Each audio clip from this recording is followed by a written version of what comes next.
വൈകുന്നേരം ചായയുടെ കൂടെ കഴിക്കാൻ എളുപ്പത്തിൽ തയ്യാറാക്കിയെടുക്കാൻ വേണ്ടി പറ്റുന്ന നല്ല ടേസ്റ്റി ആയിട്ടുള്ള ഒരു പലഹാരത്തിൻ്റെ റെസിപ്പിയുമായിട്ടാണ് ഇന്ന് വന്നിരിക്കുന്നത്.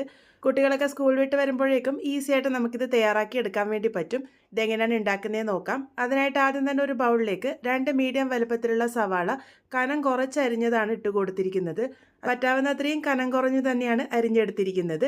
ഇനി ഇതിലേക്ക് ഉരുളക്കിഴങ്ങാണ് ചേർത്ത് കൊടുക്കുന്നത്. പച്ചയായിട്ടുള്ള അത്യാവശ്യം വലുപ്പമുള്ള ഒരു ഉരുളക്കിഴങ്ങ് തൊലിയൊക്കെ കളഞ്ഞ് ഒന്ന് നന്നായിട്ട് ഗ്രേറ്റ് ചെയ്തെടുത്തിരിക്കുന്നതാണ്. ഇത് വെള്ളത്തിലേക്ക് ഗ്രേറ്റ് ചെയ്തിടാൻ വേണ്ടി ശ്രദ്ധിക്കുക. അതുപോലെ തന്നെ അത് 2-3 പ്രാവശ്യം കഴുകി വെള്ളമൊക്കെ മാറ്റിയിട്ടാണ് ഇവിടെ ചേർത്ത് കൊടുത്തിരിക്കുന്നത്. ഇനി ഇതിലേക്ക് ഒരു പച്ചമുളക് ചെറുതായിട്ട് അരിഞ്ഞത് ചേർത്ത് കൊടുത്തിട്ടുണ്ട്. കൂടെ തന്നെ 1/2 ടീസ്പൂൺ ഇഞ്ചി വെളുത്തുള്ളി പേസ്റ്റാണ് ചേർത്ത് കൊടുത്തിരിക്കുന്നത്. ഇനി ഇതിലേക്ക് 1/4 കപ്പ് നല്ല വറുത്ത ഫൈനായിട്ടുള്ള അരിപ്പൊടിയാണ് ചേർത്ത് കൊടുത്തിരിക്കുന്നത്. ഇത് പത്തിരിപ്പൊടി എന്ന് പറഞ്ഞ കടയിൽ നിന്നും വാങ്ങാൻ കിട്ടുന്ന ആ ഒരു പൊടിയാണ് ഉപയോഗിച്ചിരിക്കുന്നത്. കൂടെ തന്നെ 1/4 കപ്പ് കടലപ്പൊടി കൂടെ ചേർത്ത് കൊടുത്തിട്ടുണ്ട്. ഇനി ഇതിലേക്ക് 1/2 ടീസ്പൂൺ ഗരം മസാലയാണ് ചേർത്ത് കൊടുക്കുന്നത്. കൂടെ തന്നെ 1/4 ടീസ്പൂൺ മഞ്ഞൾപ്പൊടി ചേർത്തിട്ടുണ്ട്. എരിവിനായിട്ട് 3/4 ടീസ്പൂണോളം മുളക് പൊടി ചേർത്ത് കൊടുത്തിട്ടുണ്ട്. അവനവൻ്റെ എരിവിന് പാകത്തിന് ചേർത്ത് കൊടുത്താൽ മതി. ഇനി ഇതിലേക്ക് 1/2 ടീസ്പൂണോളം ജീരകത്തിൻ്റെ പൊടി കൂടെ ചേർക്കുന്നുണ്ട്. ചെറിയ ജീരകത്തിൻ്റെ പൊടിയാണ്, പെരുംജീരകത്തിൻ്റെ അല്ല. കൂടെ തന്നെ 1/2 ടീസ്പൂൺ ചാട്ട് മസാലയാണ് ചേർത്ത് കൊടുത്തത്. നല്ലൊരു കളർ കിട്ടാനായിട്ട് 3/4 ടീസ്പൂണോളം കാശ്മീരി ചില്ലി പൗഡറും കൂടെ ചേർത്തിട്ടുണ്ട്.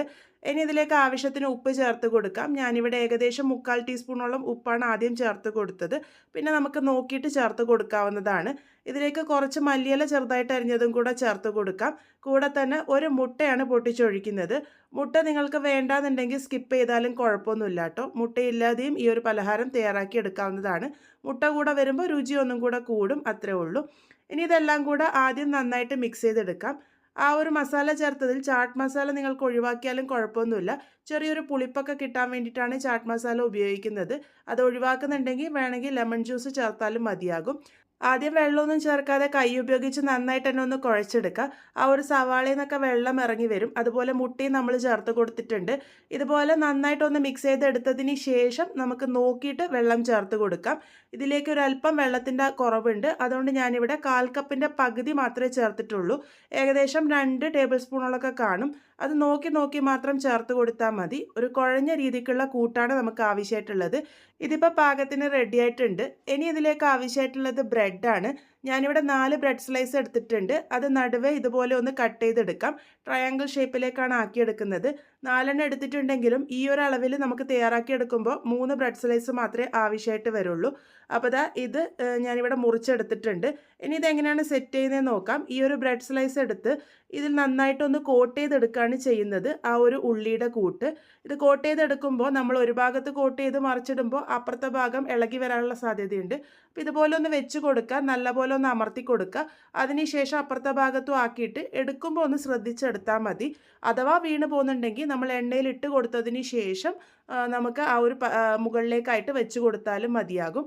നിങ്ങൾക്കിത് ഡീപ്പ് ഫ്രൈ ചെയ്തെടുക്കാം, അല്ലാന്നുണ്ടെങ്കിൽ ഷാലോ ഫ്രൈ വേണമെങ്കിലും ചെയ്യാവുന്നതാണ്. ഞാനിവിടെ ഡീപ്പ് ഫ്രൈ ആണ് ചെയ്തെടുക്കാൻ വേണ്ടി പോകുന്നത്. ഇട്ട് കൊടുക്കുമ്പോൾ മസാല നന്നായിട്ട് പറ്റിപ്പിടിച്ച് നിൽക്കുന്ന ഭാഗം അടിയിൽ വരുന്ന രീതിക്ക് വെച്ച് കൊടുത്താൽ മതി. അപ്പോൾ മുകളിൽ അഥവാ മസാല ഇളകി കഴിഞ്ഞാലും നമുക്ക് ഇതുപോലെ ഒന്ന് വെച്ച് കൊടുക്കാൻ വേണ്ടി പറ്റും. ഇതിപ്പോൾ കണ്ടില്ലേ, മുകളിൽ നിന്ന് കുറച്ച് മസാല ഇളകി പോയിട്ടുണ്ട്. അപ്പോൾ ഇതുപോലെ ഒന്ന് വെച്ച് കൊടുത്താൽ മതി, അത് അവിടെ നിന്നോളും. എണ്ണ നല്ലപോലെ തിളച്ച് വന്നതിന് ശേഷം വേണം ഇത് ഇട്ട് കൊടുക്കാൻ വേണ്ടിയിട്ട്. ഇട്ട് കൊടുത്തതിന് ശേഷം പിന്നെ ലോ ഫ്ലെയിമിൽ വെച്ചിട്ട് വേണം കുക്ക് ചെയ്യാൻ വേണ്ടിയിട്ട്. എങ്കിൽ മാത്രമേ നല്ല പെർഫെക്റ്റ് ആയിട്ട് ഇത് കുക്കായിട്ട് വരുള്ളൂ. ഒരു ഭാഗം നന്നായിട്ട് ഫ്രൈ ആയിട്ട് വരുന്നത് വരെ വെയിറ്റ് ചെയ്യുക. അതിന് ശേഷം മാത്രം മറിച്ചിട്ട് കൊടുത്താൽ മതി.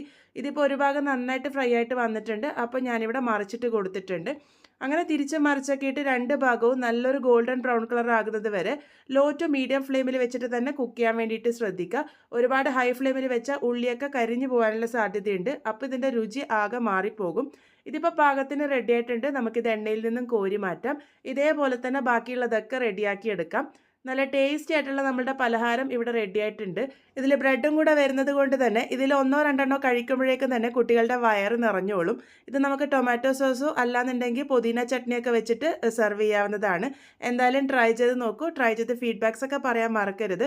വീണ്ടും ഒരു നല്ല റെസിപ്പിയുമായി കാണാം.